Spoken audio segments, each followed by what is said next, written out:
In this video, how to export chart of accounts from QuickBooks Online using SaasAnt so you can get a clean Excel or CSV in minutes. Inside QuickBooks Online, go to Apps, search for SaasAnt, and install it. Approve the connection, and you land on the SaasAnt dashboard. After logging in and connecting your QuickBooks company, go to Batch Actions and click Download. On the Filter and Export page, choose Accounts from the Transaction dropdown. Next, select your date type: created date for when accounts were added, last updated date to track changes made to account records. Set your date range.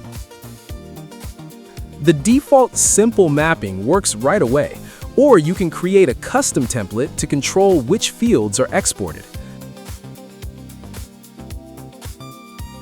If needed, open Advanced Options and use Show Records From to control where the export starts. Click Search to load the accounts. Review the results, select the accounts you want, and click Download. Choose CSV for a simple file or XLSX for Excel. Then your export is ready for cleanup, sharing, or migrations. Start with the free trial to export chart of accounts faster using reusable templates without digging through multiple QuickBooks reports.